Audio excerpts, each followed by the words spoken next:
If you hear any weird background noises, I decided that before I started actually filming today, I would run some laundry, I would start making a batch for my dialysis, run the dishwasher. It's like I turned every fucking appliance on. And so I'm like, shit, now I'm in the basement, so we'll see. But yeah, it's the first time I've had my face on camera in a while because I felt like garbage. But I wanted to be here to look you in the eyes when I tell you about my February no-buy. Even though I didn't break it, I felt like I needed to, I needed to be here where we can like come to terms with spending and consumerism and such. So today I'm going to be catching up with you on how my no-buy went in February and what to look forward to in March. I'm not really prepared for this video.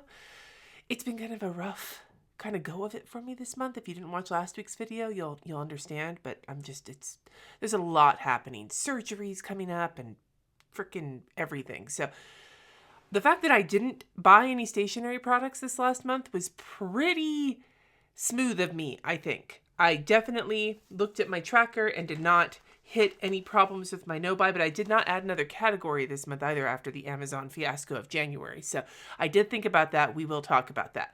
But in the meantime, let's kind of go over my general thoughts on this month's no-buy, which has been that I will find an outlet to emotionally shop when I am feeling really crappy and dealing with a lot of stress.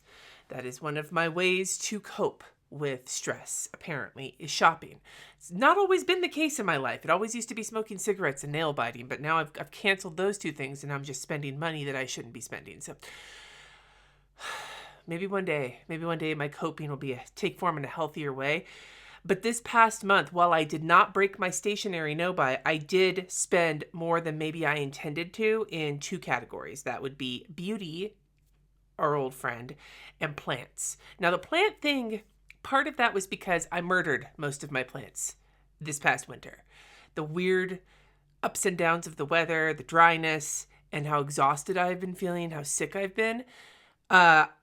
Some of my plants have survived, a lot of them didn't. So I was getting very depressed with how dead my front room was looking with where I keep all my plants. So I did go and pick up a few new ones because my favorite garden center during this time of year before it's like planting time, they close off all the outdoor parts and just do the inside and have a great variety of outdoor plants, and they were having a sale, so I picked up a few of them.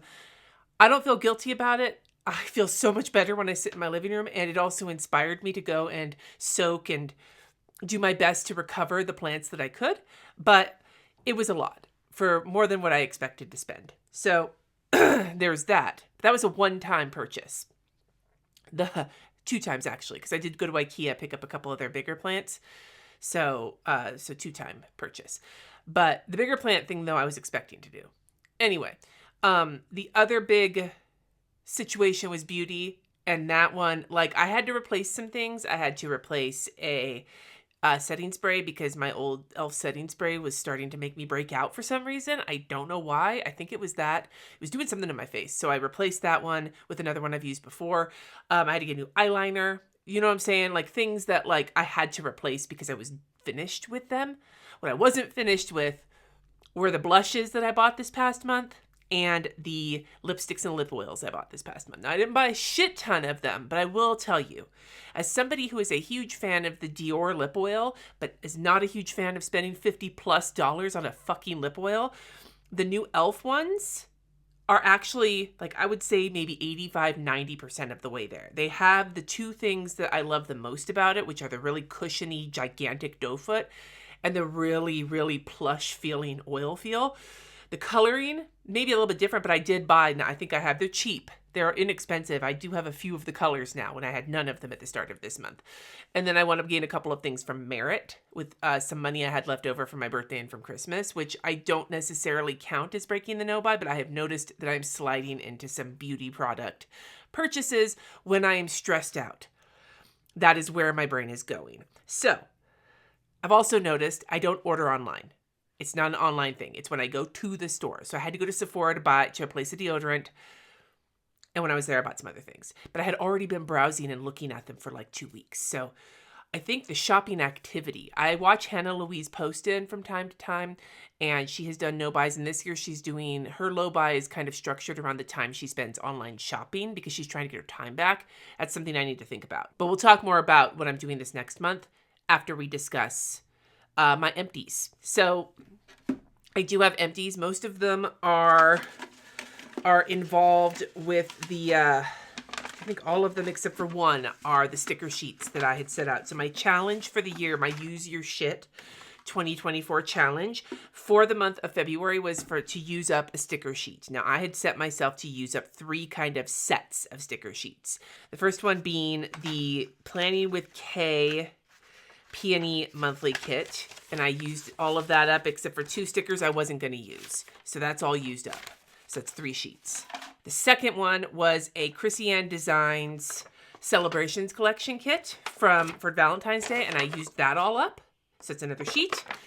And then a set of 3 like partly used up sheets of Music Munchkins from Once More with Love. Now, I thought this is the one where I did not finish it because I figured it would be easy to go through these because I had both choir practice, choir retreat, rehearsal, performing, etc. Plenty of opportunities with choir, and then Jesse going to jam nights. However, the plague had descended so hard on our house this month that we didn't do any of those things. Jesse stayed away from the jam nights and we stayed away from choir because aside from the fact that when your throat hurts, you don't want to sing, like there's a lot of elderly people that are part of the choir. It's a big choir and you're singing a lot, which is like fucking ground zero for respiratory illness. And so Sunny and I did not want to get them sick. So we haven't been back. And I don't know if I'm going to be back until next season because of the surgeries and stuff I have coming up. So of the 3 sheets I set myself, I'm close. I have 1 left here. I have a handful here. And I did finish 1 sheet. So that's an extra empty. But when I finished the other sheets, the Peonies and the Celebrations collection, I realized that I finished both of those by mid-month. And so I was like, you know what? I think I'm going to give myself another Celebrations collection sheet. So I did, and I finished that one as well. So I went through a whole bunch of sticker sheets. Didn't finish quite the ones I wanted to, but I think that still counts because I set myself originally at the beginning of the month for 3 sets, and I did finish 3 sets. I just didn't finish one of the sets that I wanted to. So I consider that a win for the month for my Use Your Shit challenge. The only other empty I had this month was my first used up cartridge of the Pilot Suzuki. Oh, fuck my life. Can I remember what that's called? No. Pilot Shizuku Black, the Takasumi ink. One of these cartridges, I can't even say it, cartridges. There we go.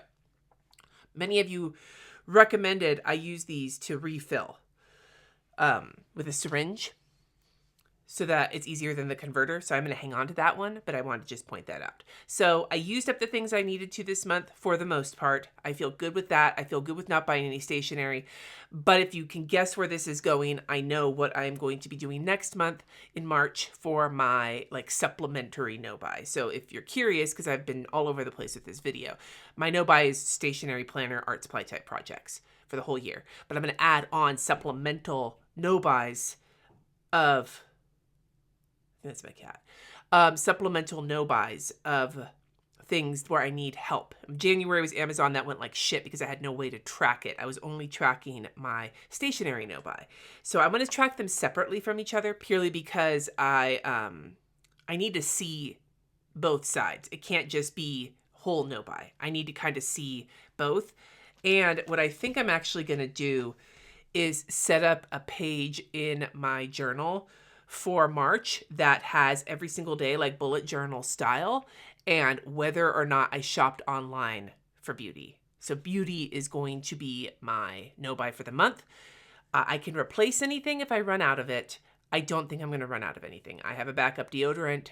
I have plenty of blush and lipstick. I've got all the things. The only stuff that might need to get replaced is like a hair care product or something. But I don't tend to go buy a bunch of those. So, makeup is what I'm really worried about, because that seems to be where I have sailed off the edge of reasonability once again. So what I think I'm going to do is I'm definitely going to put in my tracker, I'm going to put in a spot for just my general no-buy and a spot for my beauty no-buy. Then what I'm going to do is have a page at the start of March with 1 through 31 listed down the column like a bullet journal calendar, and then give myself just space for to write down if I was online shopping for anything and what I was looking at. So I can just kind of track sort of what I'm doing over the course of the month. I think if I have that to hold myself accountable, that might help me really understand not only to do the no-buy, but also to see where these stressors are coming from. Like, for example, if I'm getting my surgery, I don't know, it hasn't been scheduled yet, but if I'm getting my surgery done this sometime in March, and then I find myself shopping for beauty products online on Sephora, then maybe that tells me that my anxiety about my surgery was causing me to shop. Some of you may say, well, why don't you just take the apps off your phone? No, I'm trying to teach myself to be able to exist in a world with shopping apps, with all these things, and still be able to move forward through life without feeling the urge to fucking buy everything. So definitely the beauty no buy. So that's kind of what we're looking at in March, the regular stationary no buy and this beauty no buy. The other thing that I'm doing is my Use Your Shit Challenge. For those of you who've been following along, my Use Your Shit Challenge is to use up your stationery stash over the course of the year, and I just give you a prompt on something to use up for the month. We already talked about the sticker sheets from February. This is gonna be a hard one. The stickers, the washi tape, those were a little easier to tell how finite they were when I picked them. My washi tape was mostly used. I had 3-4 rolls that month. My sticker sheets were mostly used, or I could just see the number of stickers. But this month it's going to be using up at least one marker. Now, it could be a fine liner, it could be a highlighter, it could be a brush pen, whatever. Use up a marker in the month of March. I did pick a 31-day month for markers for this reason, because they can be hard to tell, especially if they are opaque and you can't see how much ink there is. I have 2 that I'm going to try to be using up. One of them because I'm trying to practice more brush lettering. The other one is that I just would like to add some more green because it's my favorite color, and March is a great month for green. So I will be trying to use up my Kelly Creates small brush pen in black. It's already been used a bunch, you can tell, because the side has been mostly worn off. But it's been a while since I've used it, so we'll see how long it takes to go through one of these, especially if I do a bunch of brush lettering practice, since it's been a while. It's been a while. The other one is going to be this Tombow marker, number 133. It's a very vibrant green. I love this color, and I think it'd be great to use in March. This is the one, I have a backup of this, so the backup I already put in my case, because I hope that this one doesn't return to the case. It just gets used up. So we will see how that goes in the month of March. We will see if I use both of these up and if I pick another one up. I think this may be the first of these 3 months where I don't grab something else because I used everything up already. Just making a prediction here. We'll see how it goes next month. So that is my no buy. I'm sorry if this video felt kind of rambly and disjointed, but I'm still feeling like garbage, and I wanted to just get it filmed. Let me know in the comments below how your no-buy went in February, if you're doing a no-buy, and if you're going to join me with Use Your Shit next month, what markers do you want to use? If you want to make sure you catch the Use Your Shit right at the start of the month as opposed to whenever this video comes out, follow me on Instagram at Llama Letters. And if you would like an early sneak peek so you can really spend some time pondering before the start of the month, my patrons usually get it a week or 2 early, except for this past month where they only got it a couple days early. Because of the aforementioned feeling like hot garbo, I'm going to stop talking about that now and move on with my life. Thank you so much for watching. Have a great rest of your day. And until next time, my friends, peace.